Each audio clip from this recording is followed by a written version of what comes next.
That's right. Good morning, everybody. Hey, you see a little picture there of Penny? That is a picture. Now you want to see the real Penny?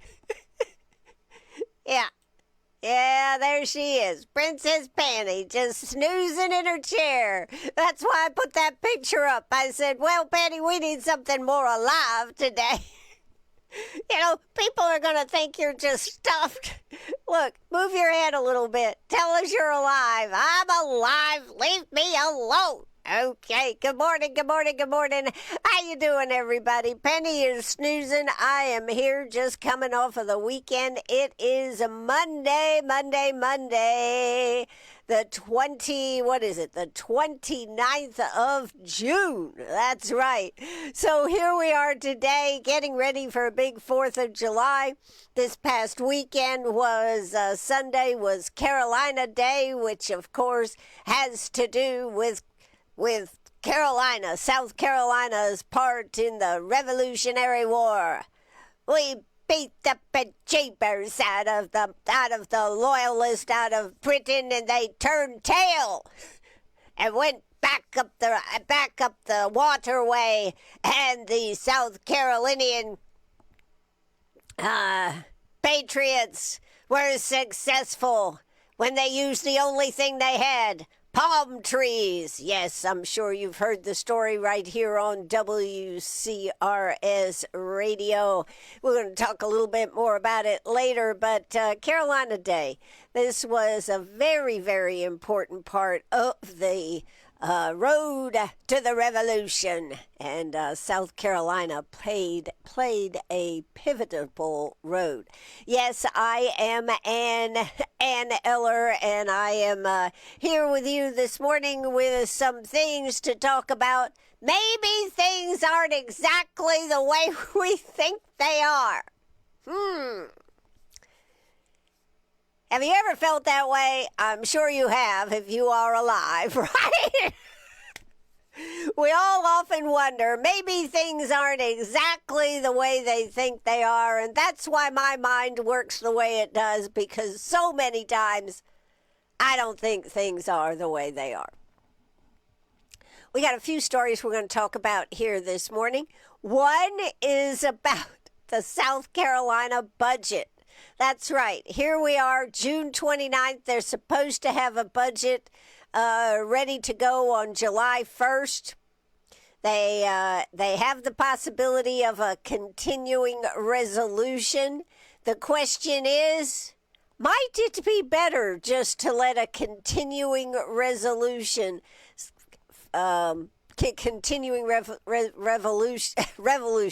resolution keep things flowing the way they're at, and why maybe it might be better than having a budget? Again, I bring you, yes, the Twilight Zone.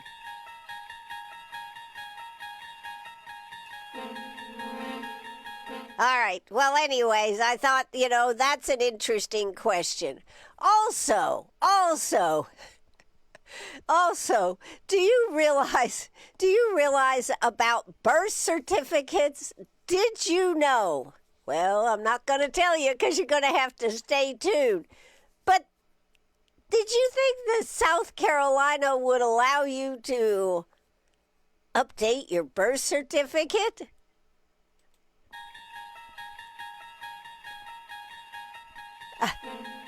Yes, it's again the Twilight Zone.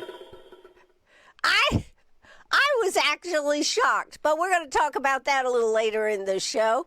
So, and can you believe that both the liberal side of our party, as well as the conservative side of our party, are looking at this data center thing and thinking maybe we need a countrywide moratorium? What do you think about that? I find all these stories putting us in. Yes, it's true. The Twilight Zone. So here I am to explain these things to you this morning. Hope you're doing well. Good morning, Greenwood. That's right. But before we get started on any of those stories, let's check the weather. I tell you what, I was... Oh, my God, look at this. An earthquake was reported in the upstate area of South Carolina Sunday night. Did you know that? I didn't know that. That's why I just opened it up to look at something. Let's see. Let's just check that since that's a story that just came out. Earthquake reported, the 2.2 magnitude quake. Compare that with what Venezuela has been dealing with. What was it? 2 earthquakes. One was 7.1 and one was, 7.2? The devastation they have seen there in Venezuela. And now they're, on day 5, and the question of survivors is getting more and more desperate. But this was in Union County. A 2.2 magnitude earthquake was reported about 10:15 near Cross Anchor, South Carolina. No one reported feeling the quake to the United States Geological Survey's figures here. Yeah, nobody was feeling the earth move last night, everybody, so okay. Anyways, I was going to get the weather. I came across that. You just never know what's going to happen on this show. All right, this morning, the weather. Sunshine and a few clouds. That's what we're looking at. What today? It's right now 83, feels like 90. I believe that. I was outside a little while ago with Penny. I was just like, I could hardly breathe out there. The air feels very heavy. So feels like 90. It's 83. We have sunny skies. We're looking at a high today of 92. Mostly sunny today, high of 92. And tonight we are looking at a low of 74. So not much there. A few passing clouds, a stray shower or thunderstorm is possible. Tuesday, we get a high of 93, again a low of 72. Wednesday, a high of 94, a low of 73. That's actually July 1st. Thursday, high of 95. Friday, a high of 96. Saturday, July 4th, we're going to be cooking. And I don't mean barbecue here now. Saturday, a high of 96, a low of 74. And let's just check in. Clear to partly cloudy on Saturday night. So that means there'll be lots of fireworks. Sunday cools down a couple of degrees. It's a high of 94, low of 73. However, we do expect some showers in the afternoon and evening. So that's what the week looks like. Here's what I have to say. Hot, hot, and more hot. The Dimity title is awful. I don't know what Steph is referring to. The Himid A title is awful. Okay. I'm not sure I understand that one, Stephanie, but let me know what that's supposed to mean. The Himid A title is awful. I don't get it. All right. Maybe she'll let me know what that means. All right. We are right here on WCRS Radio. We are live on the radio. Da-da-da-da. You remember when I used to never could get it right? And people would have to contact me and say, Ann, we can't hear you. Now people are saying, really, Ann, we'd rather not hear you. But we're live on the radio. We're live on Facebook Live at WCRS. Love to have your company. Love to get some comments. Penny is just snoozing here this morning. She even really didn't want to get up. I got her up and she goes, really? We got to go outside now? She came back in. She goes, there is a song. Humidity. Okay. There's a song. Maybe you remember this. Maybe you don't. It's too darn hot. It's too darn hot. I'm not going to go any further with it, but maybe that's why nobody felt the earth shaking last night. If you get my drift, if you can read between the lines. But there is a song, Too Darn Hot. I can't remember who sang that song. But anyways, I'm Ann Eller, trying to stay on track this morning with some good information for you. So let's get started. South Carolina budget. Would it be better for them not to pass a budget? What? It's true. It's true. It could be better, and so makes the case Will Folks from Fitz News. And, you know, he might actually be right. I was like, oh, my God, that's terrible, because I was reading, and they're working on all these here. Let's look at me for a second. Me? Okay. I've been looking. They've been working on bills down there. I thought the only thing we had going was a conference committee, and once the redrawing the districts didn't pass, they were done. But I guess not, because they've been working on all kinds of things down there, and we're not going to go over that right now. But we are going to talk about is the story about the budget, because Wednesday they're supposed to have a budget in place. You know, we're always so proud. We talk about how we in South Carolina have a balanced budget.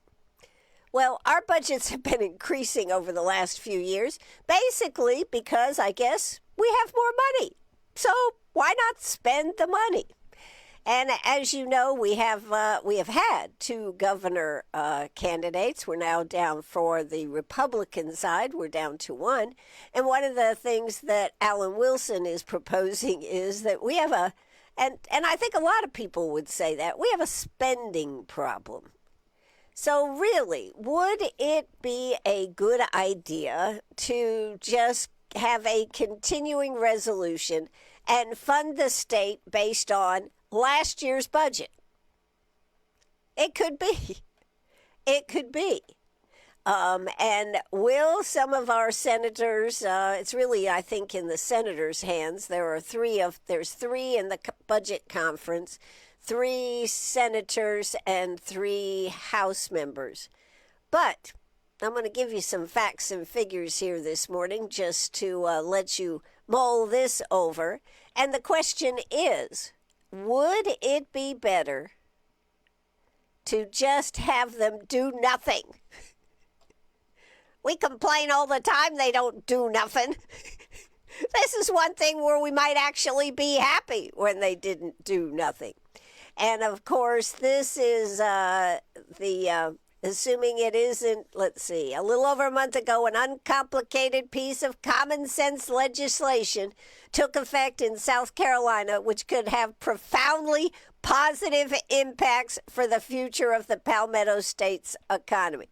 Now, this is an opinion piece by Will Folks, so this is his opinion. But hear it out, because it makes a lot of sense.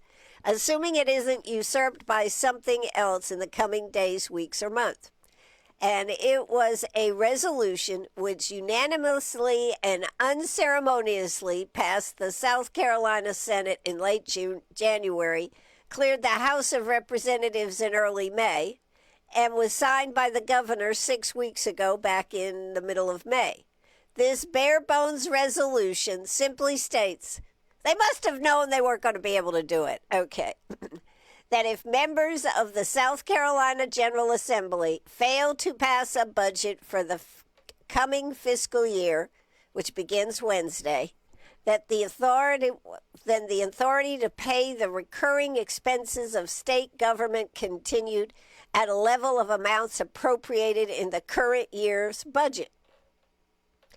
Which means that the budget's going to be locked at last year's figures. And you might say, oh my God, no, think about it. So the budget that they have actually increased. The current budget is locked at $39.16 million. You know, I can remember when the budget was, that's $39.16 billion, not million, billion. I can remember when it was what, 2.5 or $5 billion. Now it is, and I haven't been doing that for that long, folks. Before anybody says, well, Ann, you're old. Okay. I've been on the radio for 17 or 18 years, I think. Come on now. All right.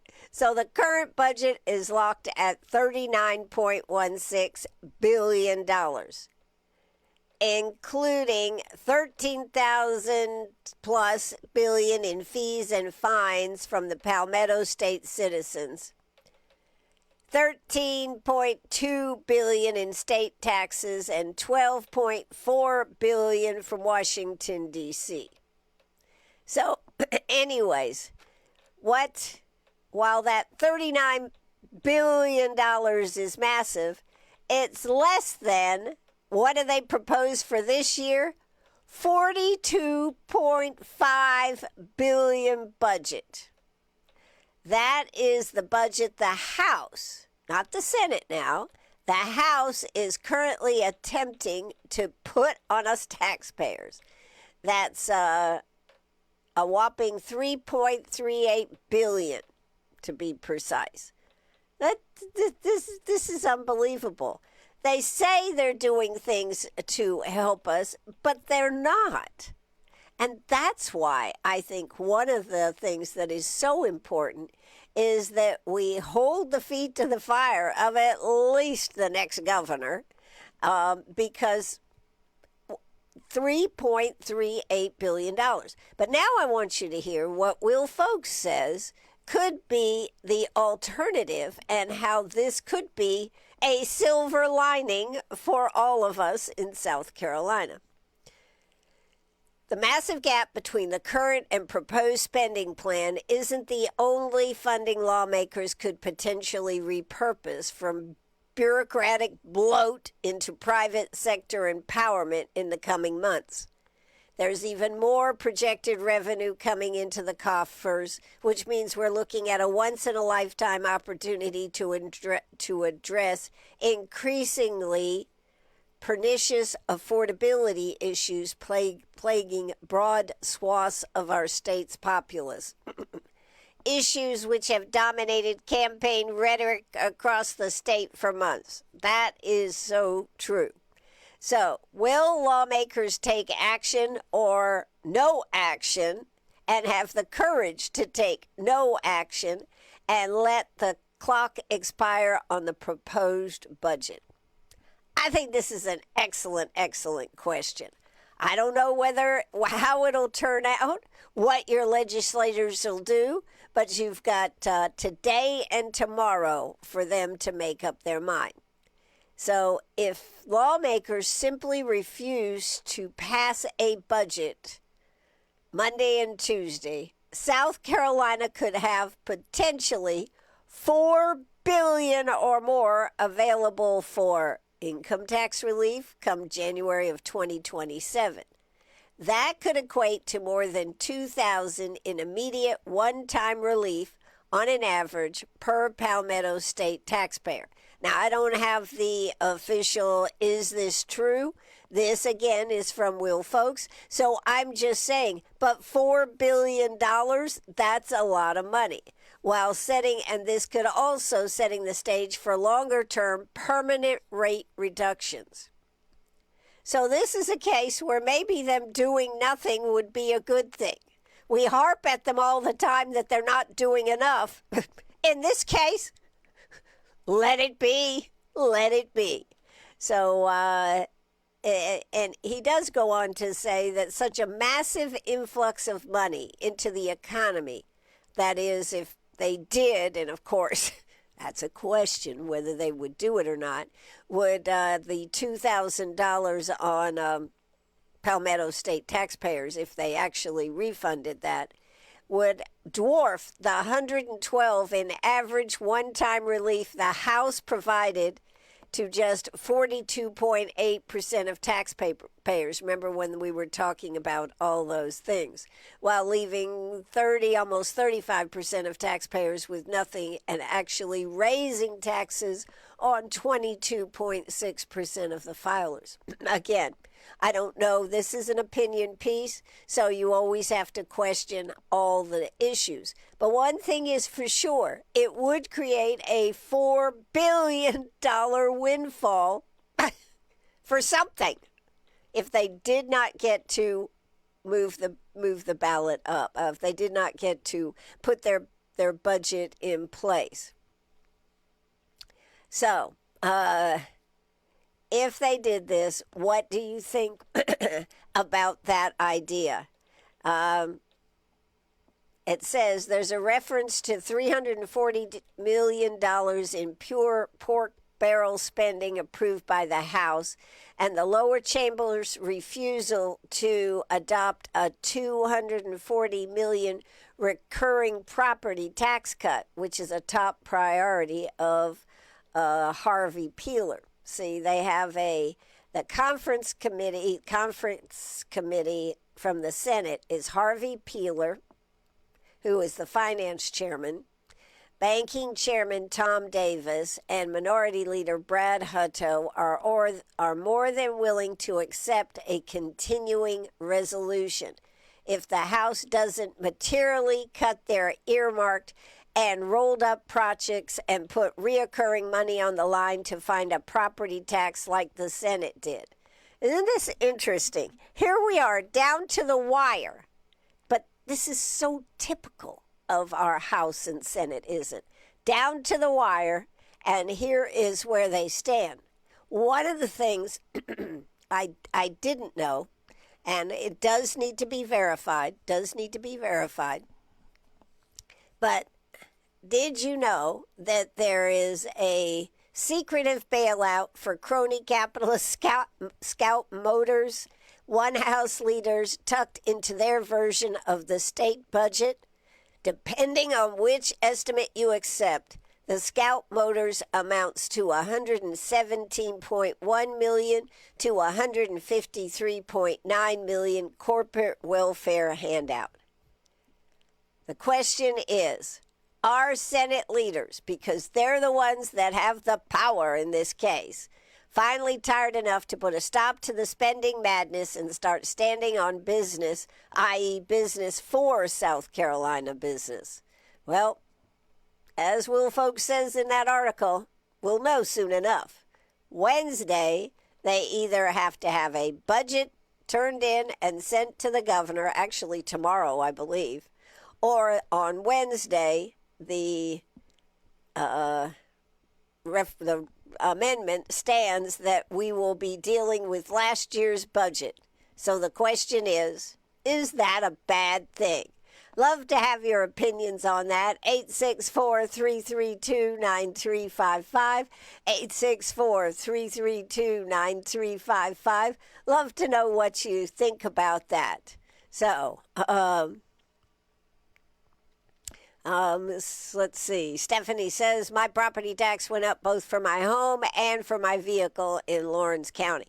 See, they're calling that a fee, that not a tax, though, on your vehicles and the boat tax and all these things. It is a way to get more money in the coffers by calling them fees. Now, over here in South Carolina, in Greenwood County, we are getting assessments in the mail. In the mail, you'll get your assessment. And we'll see where that is. Going. All right. Well, that's one topic that I thought was worthy of discussion. You can also comment comment on our Facebook page, WCRS Radio. We're live. You can also comment at 864-332-9355. That's 864-332-9355. If you've got a question or a comment, you don't want to post it right there on Facebook, love to get your info there. So 864-332-9355. Let's see, what have we got? We got some messages coming in here this morning. Yes. Yes, yes. Okay. Well, nothing too exciting. And they say, let them do nothing. We could use the money. We sure could. We sure could. And because, this is the old adage that everybody deals with even in their homes. We have more money, we spend more money. We have a huge, just FYI, we have a huge rainy day fund. Um,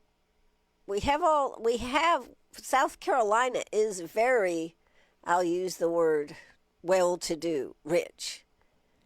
But how we spend our money is atrocious here in South Carolina. So maybe the best thing is do nothing. Do nothing. And let last year's budget stand for this year's budget. Now, the question I would have on this, though, is, and this is just a thought, we got to find the answer to this, all these earmarks that have been put in, of course, then I guess would not move forward.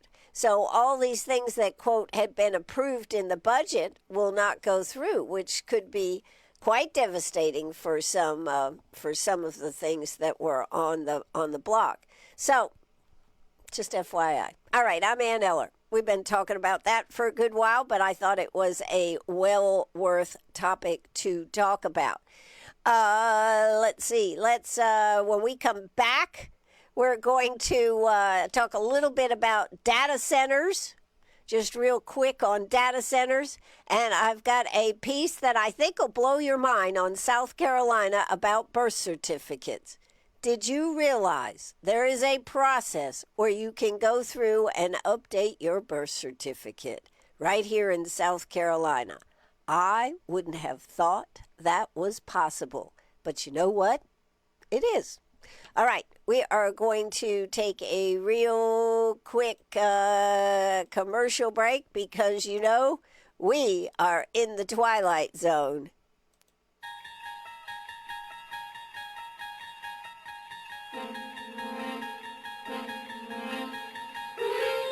An American 250 revolutionary moment.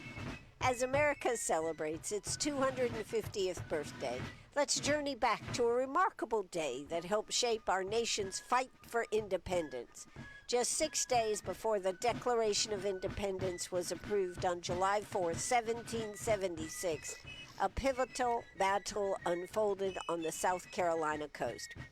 June 28th marks the Battle of Sullivan's Island, known today as Carolina Day, and the first major American military victory over the mighty British Royal Navy during the Revolutionary War. At the center of the story was Colonel William Moultrie, who was tasked with defending Charleston Harbor. Using the island's abundant palmetto trees, his men built a fort unlike any other. The walls were made of soft, resilient palmetto logs, an innovation that would soon prove invaluable. In May of 1776, a powerful British fleet of more than 50 warships sailed south with plans to crush the rebellion in South Carolina. Inside the unfinished fort stood just over 400 American defenders. Many were young and inexperienced. Supplies were limited. Gunpowder was scarce. Then, on the morning of June 28th, 9 British warships opened fire. Hour after hour, cannonballs slammed into the fort's walls. But something extraordinary happened. Instead of shattering, the palmetto logs absorbed the impact. British shot bounced away or sank harmlessly into the spongy wood. Meanwhile, the Americans carefully aimed their cannon fire. They fired fewer shots, but with deadly accuracy.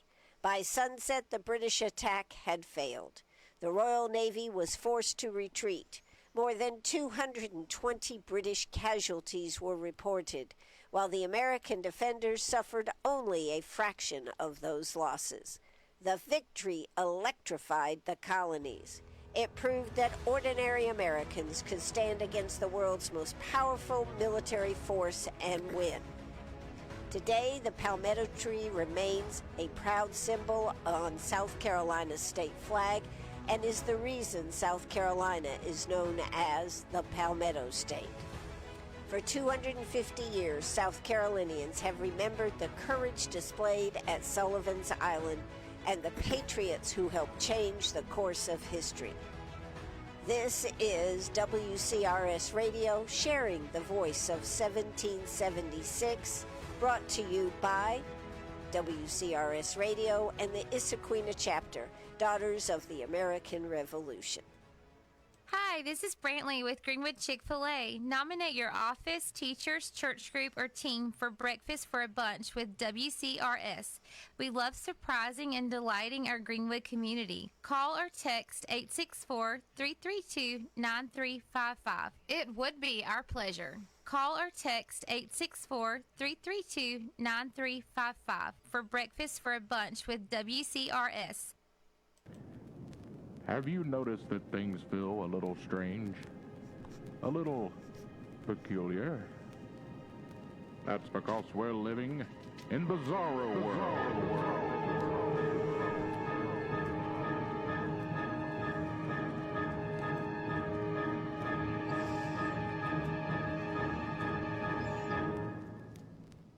And we're back with Princess Penny. She is alive. She is alive this morning.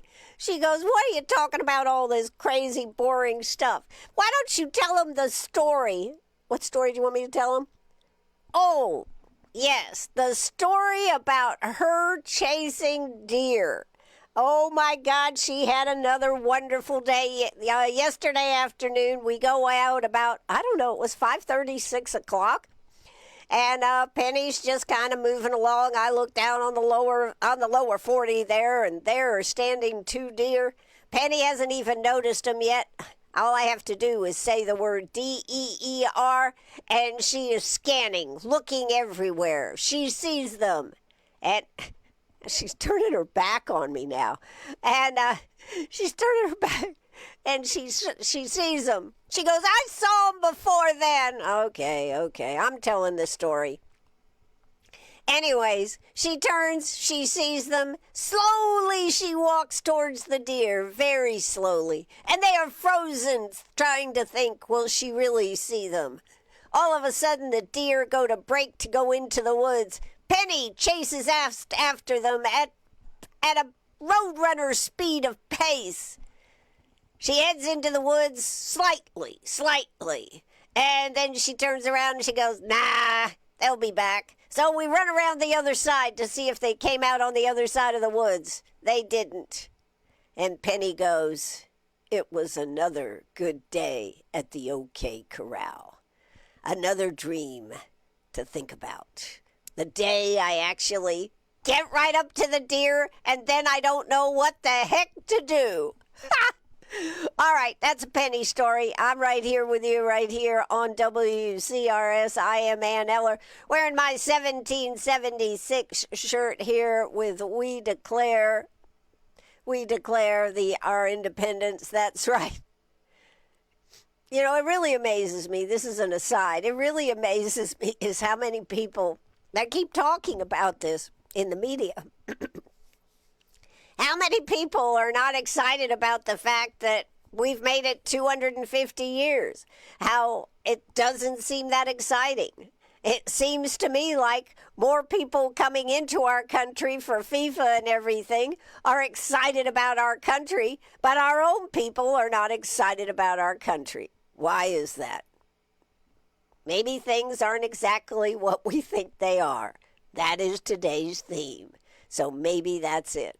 All right, so now let's talk about this data center thing. First off, I do want to remind you tomorrow at 5:30. I think it's 5:30 to 7 at the Greenwood Library in the Veterans Auditorium at the library.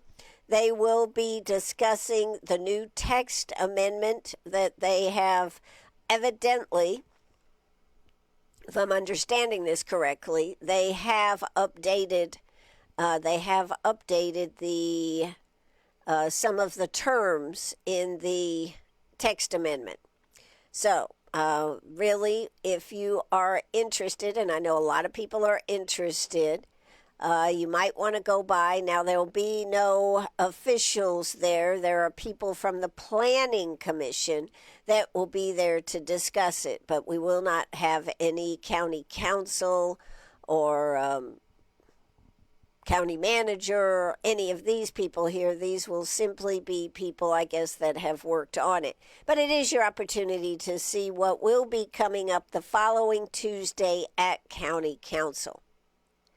Now, you know I've had these discussions, and I'm just going to mention it. Why not have a moratorium? Why push so hard to put forth a text amendment when they could, if they so desired, they could go through, for example, just think about it. I think they have enough time. If they went ahead and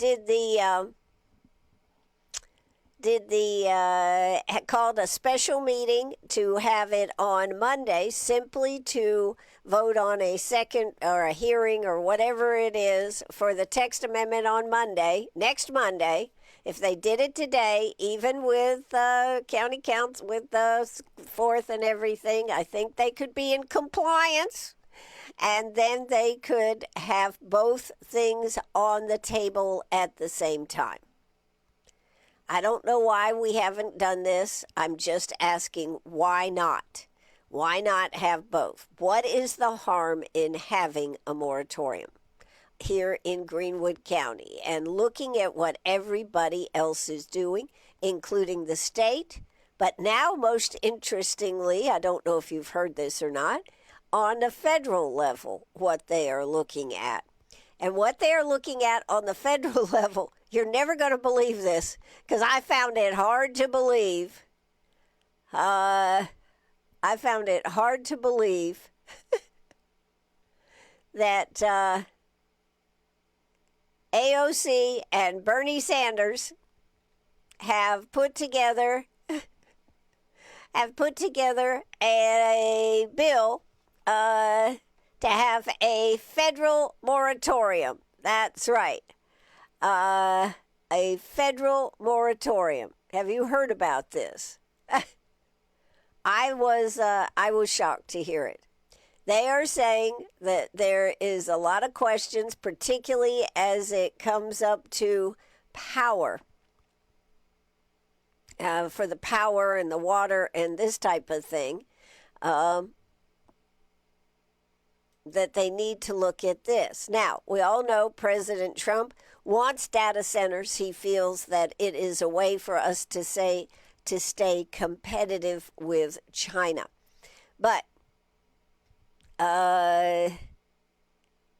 this says Senator Bernie Sanders and an AOC are proposing a nationwide pause on the construction of certain new AI data centers to address conflicts between tech expansion and local communities.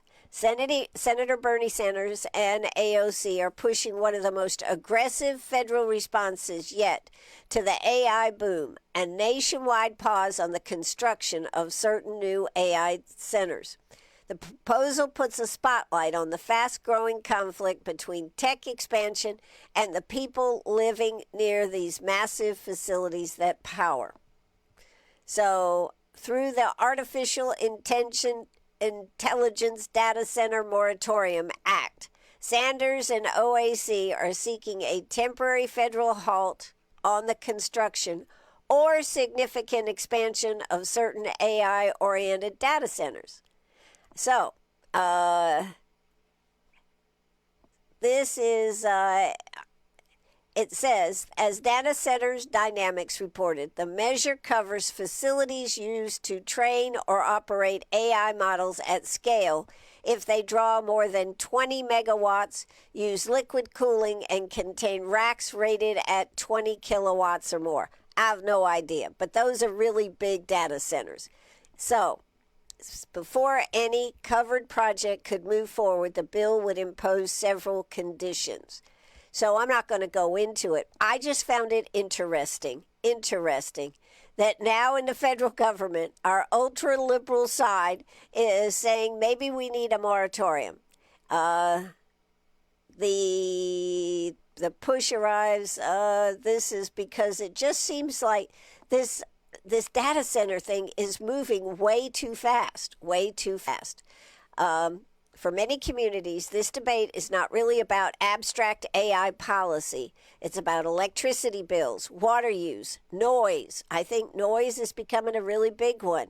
Wastewater, and whether residents get a meaningful say over industrial development in their communities. It's about electricity bills, water use, noise, wastewater, and whether residents get a meaningful say over industrial development in their neighborhoods. I think that is the same thing that we're dealing with here. It is the same thing they're dealing with in Spartanburg. And it just, the list goes on and on and on. So I just found it, and our state, South Carolina, is, according to John McCravey, Representative John McCravey is looking at a moratorium on the state. So now to tie this back to Greenwood, why are we pushing to put in this text amendment? Why aren't they pushing, if they're so worried about us being exposed and that a data center could come in here? Why not put the moratorium, put the kibosh on it, and spend the time seeing what other places are doing, taking our time to do it? You know my feeling? A data center today will be here, a data center a year from now. Maybe a different data center, but data centers will still be looking for places to come. So why do we have to push this through and make it so? To me, it doesn't make any sense. I'd love to have your opinions on this. 864-332-9355. That's 864-332-9355. Do you have an opinion? I know we've talked about this issue ad nauseum, but as you see across the country, across the federal, even in the federal government, Bernie Sanders and AOC have come up with this moratorium of sorts. It's for certain size data centers. And here in Greenwood, the concerned residents, I think all residents are talking about it. Should the data centers go on a moratorium until we can see and figure it out? A year moratorium was introduced at the last meeting. Unfortunately, the way things are structured, unless there's some workaround, we have the text amendment that could go through this coming Tuesday if council got on board, or it could be voted down and leave totally exposed, and the moratorium would need another week, unless council goes ahead and schedules just a meeting to address that issue, which they have the capabilities of doing. They need to advertise it 3 days, I think 2 days, so it takes about 5 days for that to happen. Even if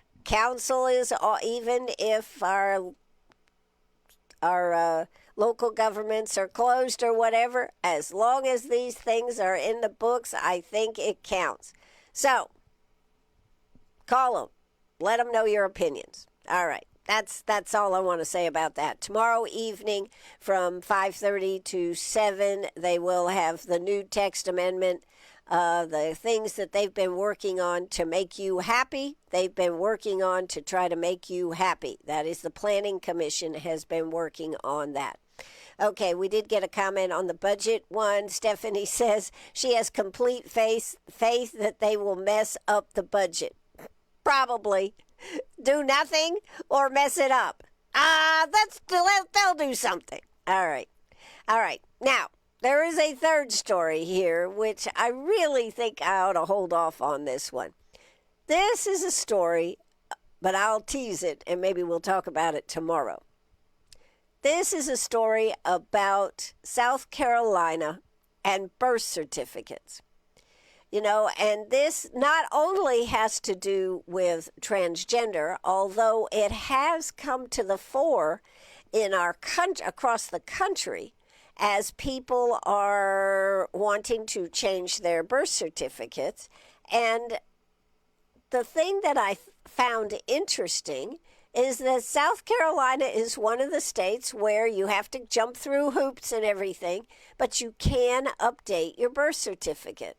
So I think what I would rather do is bring that up tomorrow. Birth certificates. Maybe things aren't exactly what you think they are. The birth certificate you're born with doesn't mean the birth certificate you need to have today. So, did you know this?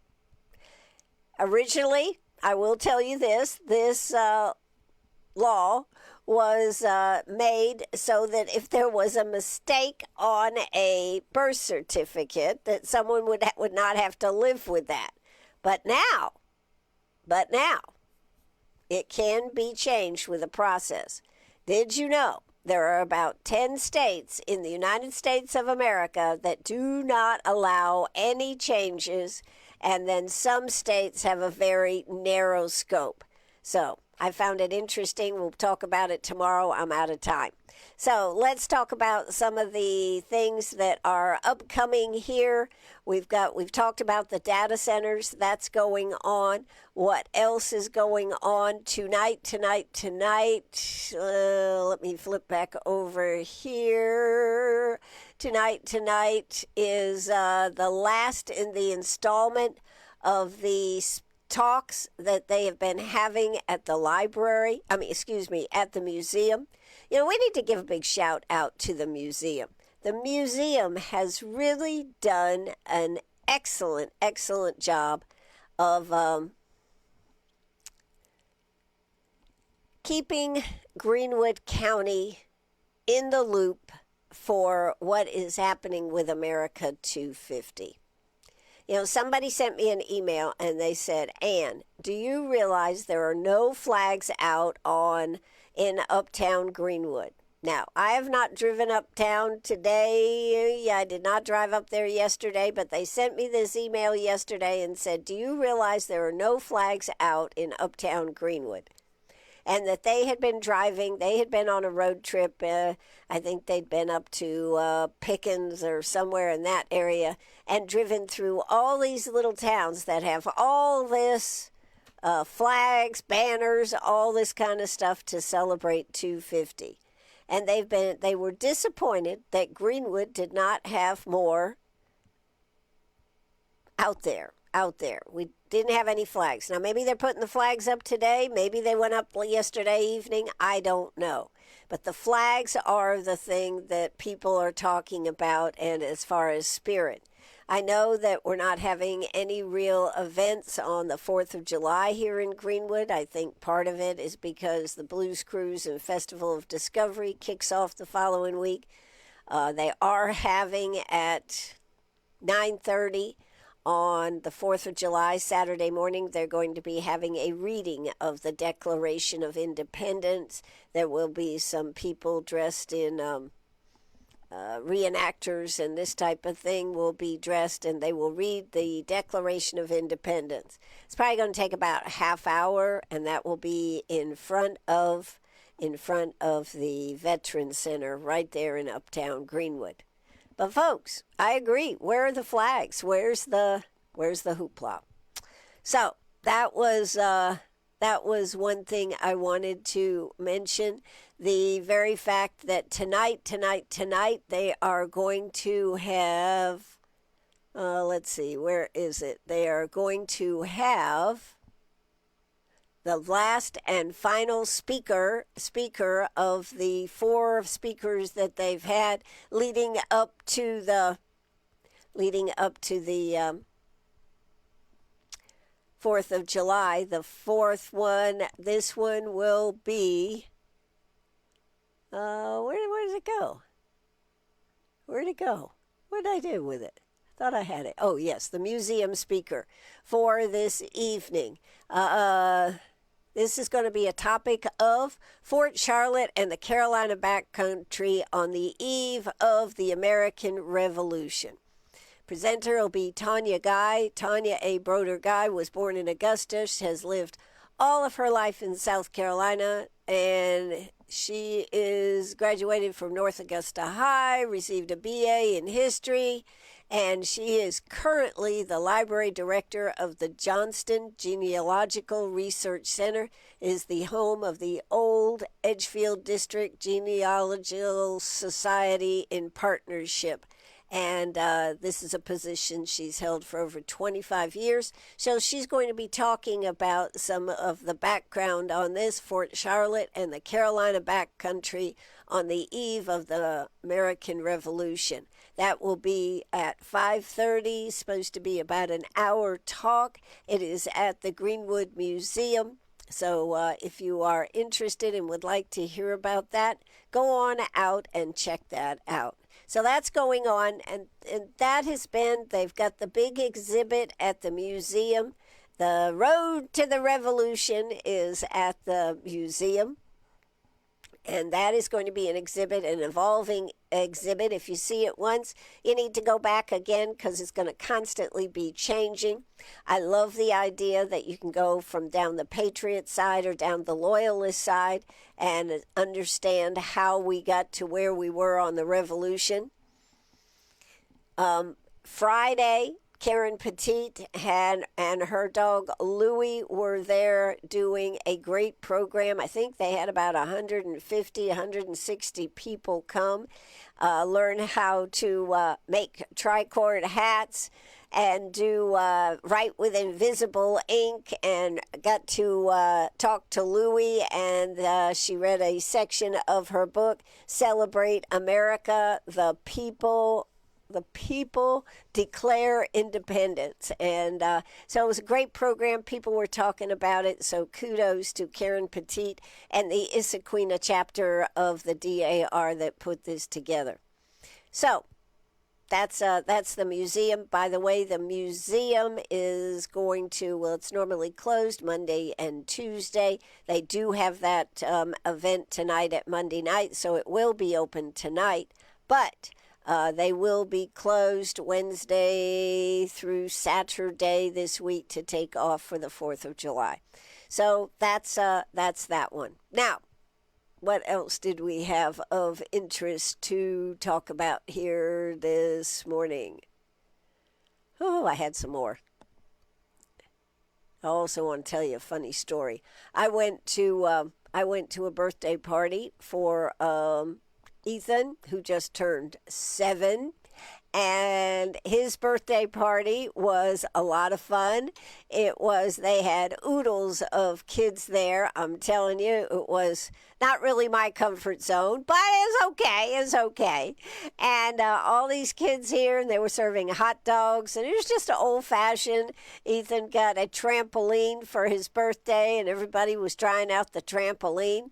And then they had this huge piñata that his sister had made, Caitlin, and she had made this. It was a huge soccer ball, and she did a great job. I mean, this thing was probably 18 to 20 inches across. It was huge. And then inside it was loaded with candy. Well, all these kids were going up and hitting the crap out of it, and it was never breaking. Finally, the outer layer was broke through. The outer layer was broke through. So everybody's figuring, well, we're finally going to get through on this. Well, nope. This was not it. They kept doing it. She had wrapped the candy in saran wrap. I told her afterwards, she's in the military. The military needs to always keep a roll of saran wrap because that stuff was not going to break through for nothing. Finally, they peeled a little bit back so that they could hit it one more time. And of course, the candy went everywhere. So I'm telling you this because saran wrap, never leave home without it. You may need it.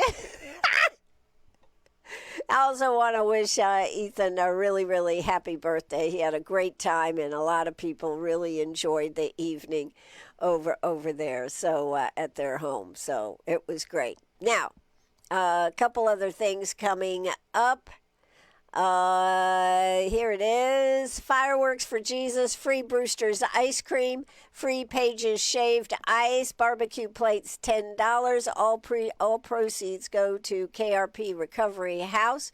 This is the House of Refuge, 1213 Marshall Road.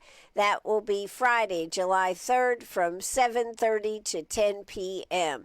7:30 to 10 p.m. right here in Greenwood. Free Brewster's ice cream, free Pages shaved ice. So that sounds like a pretty cool thing. So they want you to come out and enjoy a time of fun, fellowship, food, and fireworks. So there you go.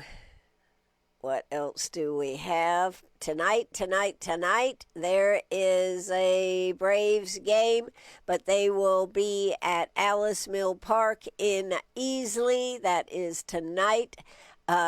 Tuesday is alumni night at Legion Field right here in Greenwood. Game time 7 p.m. So the Braves versus Easley Post 52 will be here in town, but it's alumni night. I'm not sure what alumni night means, but they are going to be having a good time. We invite all former Post 20 players, coaches, family, and supporters to join us as we celebrate the tradition and history of Greenwood Post 20 baseball. All alumni will be admitted free on Tuesday. Some of the 1958 World Series team members plan to attend. I hope they get recognized. So all alumni will be admitted free on Tuesday, and some of the 1958 World Series team members plan to attend. That is pretty cool. That is pretty darn cool. So what else do we have on things? Okay. Oh, lots of other stuff. The Greenwood County Forfeited Land Commission is accepting sealed bids for available forfeited land commission properties. Sealed bids must be received by 2 p.m. on Monday, July 2020, July 6th. So, interested bidders may review available properties. I'm not sure where that is. I presume it should be on the county's website somewhere, but all I have is a link because I'm looking at this off of Facebook. Bidders are reminded to include the map number, owner name, property, location, bid amount, and the name, address, and phone number of each bid. Successful bidder will be notified, and payment must be received by 2 p.m. Eastern Standard Time on Tuesday, July 7th, so by 2 p.m. Payments must be made by cash or certified funds only. Personal checks will not be accepted. Properties will be awarded to the highest bidder based on the submitted bid amount. If you have more questions, 864-942-3142. That's 864-942-3142. Also, you must keep in mind that the offices that are normally closed on Friday, because the 4th of July is on Saturday, they must take another day to make sure that they get not only their Friday, but their holiday day. So county offices that are normally closed just on Friday will also be closed on Thursday. Just a little FYI for you right here on WCRS. So there you go. Do want to remind you, tomorrow we're giving away another delightfully delicious breakfast for a bunch from Chick-fil-A. If you'd like to get an entry in, you can slide it in here today. All you got to do is call or text 864-332-9355. That's 864-332-9355. I have been getting some great entries, which makes this all the harder to pick the bestest one each time we do this. But Chick-fil-A has enjoyed this promotion. I've enjoyed putting this promotion. And I know the people that have been getting these delightfully delicious and a little bit surprising Chick-fil-A meals, breakfasts, have been enjoying them too. I've talked to some of the people and they say simply the best. Okay, guess what? We are out of time. I am going to say adieu. Penny, do you have anything to say here at the end? No, I don't. This show had nothing of interest for me. I'm sorry, Penny, but just remember this. Maybe things aren't exactly what they think they are. That was today's theme. I hope I covered it. I hope you enjoyed the show.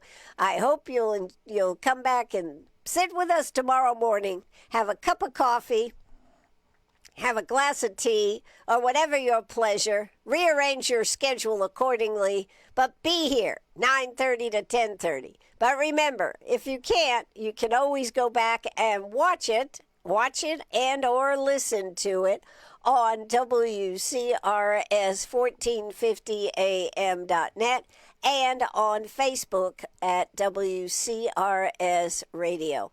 To all that tune in and all that support, thank you so much.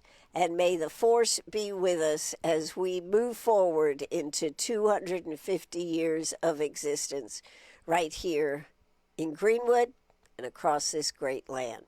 I, for one, am proud to be an American and glad that I was born right here in the great United States of America. We are going to put the curtain down, say adieu, and have a great day. See you in the morning right here on WCRS. Take it away. Cue the music.